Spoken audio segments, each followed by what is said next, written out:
Here's a question for you. If you were to guess, what would you say is the product category in apparel that is normally the most profitable product category? And when I mean product category, I mean pants, blouses, dresses, jackets, every one of these I refer to as a product category. I'll answer the question in a second. But to get to there, I wanted to talk about something else that relates to it. And it's basically one of the biggest challenges that I see with young designers. And it relates to the cost of product, and more specifically, the cost of labor. One of the biggest challenges that young designers who are new to the industry, who might have never worked with factories, never produced product, is faced with is understanding the cost of labor. What it would actually take for me to make the shirt, to make this pants, and so on and so on. So the first thing that I want to bring up is that cost of labor is directly related to efficiency in production. So the more I can be efficient in my production line, the better product, the more product I can get in a less amount of time. Therefore, I'm spending less time on it, and I can then, as a factory, offer you better prices. So, for example, if I'm making 100 pieces of the shirt, it's going to take me some time, or for my production line, some time to figure out how to be really efficient in producing this 100 pieces. However, 100 pieces is not enough. So my production line is going to spend a lot of time on these 100 pieces before they'll get to maximum efficiency, if at all, because it might not be enough product for them to get to that efficiency. Therefore, the amount of time that me as a factory will spend on making these shirts is going to be high, and therefore the cost to you as a designer will be high. But if I'll take that shirt and now I can make 5,000 units of it. So the first, let's say 200 or maybe more of these shirts, I'm going to spend more time on them.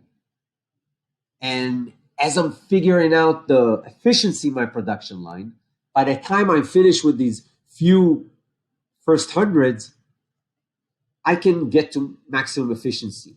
And now the majority of these 5,000 units are being produced with maximum efficiency, which means less time spent on them, which means less cost for you.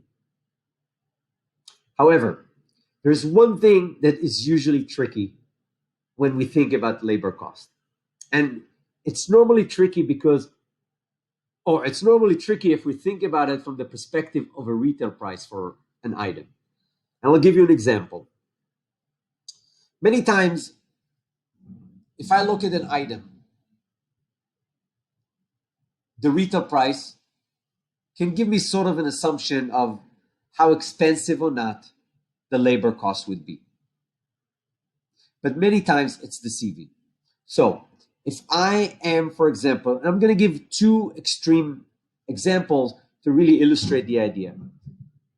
If we're thinking about making a dress for women, adult dress, and we're thinking about making a version of that dress, same details, same design, same construction, same fabrics, but for a 4-year-old, for a kid.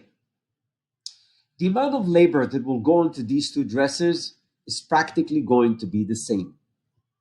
Therefore, factory will need to charge the same amount of labor for the labor, whether they're making the adult dress or the kid's dress. But you as a designer, you would not be able to ask for a retail price that is going to be the same for that dress of the adult and the kid's dress, right? I mean, the consumer is going to expect that the adult dress will cost at least 4 times than the kid's dress. I mean, if the women's dress is going to retail for $400, how many of us are going to pay $400 for a kid's dress, right? We're going to want that dress to be maybe $50 or $60. And here's where the challenge. So many times I see designers that are looking at the prices or deciding about the prices based on what the product category is, not necessarily of what goes into making that product. However, on the back end, sometimes some of these product categories, although they might be small, although they might not perceived as high value, they might cost or take much more time and labor than other items. So, to answer my question from the beginning of this video, what is normally the most profitable category? It's dresses. And here's why. If I make a shirt like that, and I make a dress, let's say a day dress, and 90% of the time, the amount of labor that will be put into making this shirt is going to be the same, if not more than that dress. But from a consumer perspective, they see a value in a dress. They get the whole look. They buy the dress and she sets for the day.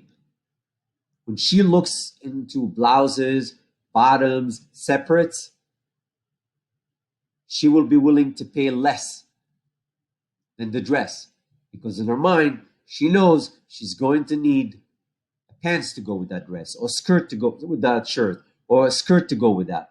In other words, their perceived value for separate is going to be less than a dress. So, in many cases, dresses can be a lot more profitable than blouses or bottoms or any separates.